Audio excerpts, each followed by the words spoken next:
ഇനി പോകുന്ന വാർത്ത കരുവാറ്റ കൗമാര കൊട്ടേഷൻ കൊലപാതകത്തിന്റെ ഞെട്ടിക്കുന്ന വിവരങ്ങളിലേക്കാണ്. ഞെട്ടിക്കുന്ന വിവരങ്ങൾ പുറത്തു വരുമ്പോൾ അത് ഏതൊരാൾക്കും വളരെ വലിയ തരത്തിലുള്ള ആശങ്കകളാണ് സൃഷ്ടിക്കുന്നത്.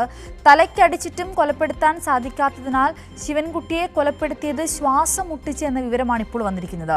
ശ്വാസം മുട്ടിക്കാൻ വായിൽ ബെഡ്ഷീറ്റ് തിരികെ കയറ്റി. ശിവൻകുട്ടിയുടെ ശരീരമാസകലം മുറിവേറ്റ പാടുകളാണ്. പ്രതികളെ ഇന്ന് കസ്റ്റഡിയിൽ വാങ്ങാൻ ഒരുങ്ങിയിരിക്കുകയാണ് പോലീസ്. ഷാജഹാനുണ്ട് വിവരങ്ങളുമായി. ഷാജഹാൻ, ഒരു കൗമാര സംഘമാണ് ഇത്രയധികം ക്രൂരമായ കൊലപാതകം ആസൂത്രണം ചെയ്തതും നടപ്പിലാക്കിയതും. അതാണ് നമ്മളെ എല്ലാവരെയും വളരെയധികം ഞെട്ടിക്കുന്നത്. ഓരോ ദിവസവും കടന്നു പോകുമ്പോൾ പുതിയ പുതിയ വിവരങ്ങൾ പുറത്തു വരികയാണ് അല്ലേ? തീർച്ചയായിട്ടും സിന്ധൂരി, 16 വയസ്സിന് താഴെ പ്രായമുള്ള കൊച്ചുകുട്ടികളാണ് ഒരു വൃദ്ധനെ എന്ന് അത്യാവശ്യം ആരോഗ്യമൊക്കെയുള്ള ഒരു വൃദ്ധനെ തന്നെയാണ് വളരെ ക്രൂരമായ രീതിയിൽ കൊല ചെയ്യപ്പെട്ടത്. ആദ്യം തലക്കടിച്ചു, അദ്ദേഹത്തിന് ബോധം കെടുത്താൻ ശ്രമിച്ചു. അതിനുശേഷം അദ്ദേഹത്തിന്റെ കാലും കൈയുമൊക്കെ തന്നെ പൂർണ്ണമായിട്ടും ബന്ധിച്ചു. വീണ്ടും അദ്ദേഹം മരണപ്പെട്ടില്ല എന്ന് ബോധ്യപ്പെട്ടതോടുകൂടി ബെഡ്ഷീറ്റും തുണികളും ഒക്കെ തന്നെ അദ്ദേഹത്തിന്റെ വായിൽ തിരികെ കയറ്റി അങ്ങനെ ശ്വാസം മുട്ടിച്ച് കൊലപ്പെടുത്തുകയായിരുന്നു. ഈ ദൃശ്യങ്ങളൊക്കെ തന്നെ ഈ പെൺകുട്ടിയെ കാണിച്ചു എന്നും ഈ കൊലപാതകം നടത്തിയ കൊട്ടേഷൻ ഏറ്റെടുത്ത ഈ 16 വയസ്സിന് താഴെ പ്രായമുള്ള കുട്ടികൾ പോലീസിനോട് പറഞ്ഞിട്ടുണ്ട്. എന്തായാലും ഈ കൊലപാതകത്തിന് ശേഷം ഇവർ രക്ഷപ്പെട്ടതിന്റെയും മറ്റും CCTV ദൃശ്യങ്ങളും മറ്റും പോലീസ് ശേഖരിച്ചിട്ടുണ്ട്.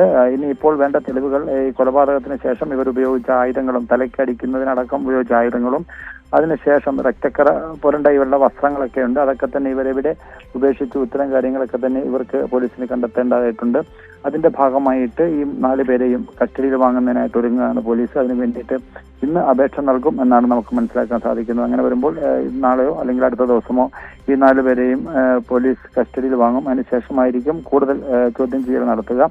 ഈ കേസുമായി ബന്ധപ്പെട്ട് ആദ്യം പോലീസ് ഇവരെ കസ്റ്റഡി എടുത്തതിന് ശേഷം നമുക്കറിയാം കൊച്ചുകുട്ടികളായതുകൊണ്ട് തന്നെ ചില നിയന്ത്രണങ്ങളൊക്കെ തന്നെ പോലീസിനുണ്ട്. ചോദ്യം ചെയ്യാനും മറ്റും നിയന്ത്രണങ്ങളുണ്ട്. അതുകൊണ്ട് തന്നെ കാര്യമായിട്ടുള്ള വിവരങ്ങളൊന്നും പോലീസിന് ലഭിച്ചില്ല. പറഞ്ഞ കാര്യങ്ങളൊന്നും പോലീസ് വിശ്വസിച്ചിട്ടുമില്ല. അതിനുശേഷം ഇവരുടെ ഫോണും മൊബൈൽ ഫോണുകളൊക്കെ തന്നെ പോലീസ് സൈബർ സെല്ലിന് കൊടുത്ത് അതിനുള്ളിലുള്ള വാട്സപ്പ് കോളുകളും ചാറ്റുകളും ഒക്കെ തന്നെ പരിശോധിച്ചു. ഇതിൽ നിന്നും കുറച്ചധികം കാര്യങ്ങൾ പോലീസിന് ലഭ്യമായിട്ടുണ്ട്.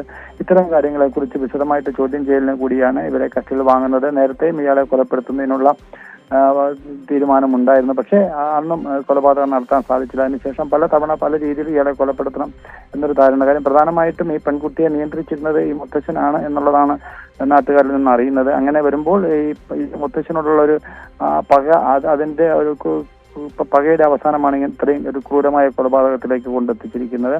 അതിന്റെ ഭാഗമായിട്ട് കൂടിയാണ് പോലീസ് ഇവരെ കൂടുതൽ ചോദ്യം ചെയ്യുന്നതിനും തെളിവുകൾ ശേഖരിക്കുന്നതിനും ഭാഗമായിട്ട് കസ്റ്റഡിയിൽ വാങ്ങുന്നത്. ശരി ഷാജഹാൻ, എന്തായാലും കസ്റ്റഡിയിൽ വാങ്ങി കൂടുതൽ ചോദ്യം ചെയ്യൽ ഇനിയും വിവരങ്ങൾ പുറത്തു വരുവാനുള്ള സാധ്യതകൾ ഏറെയാണ്.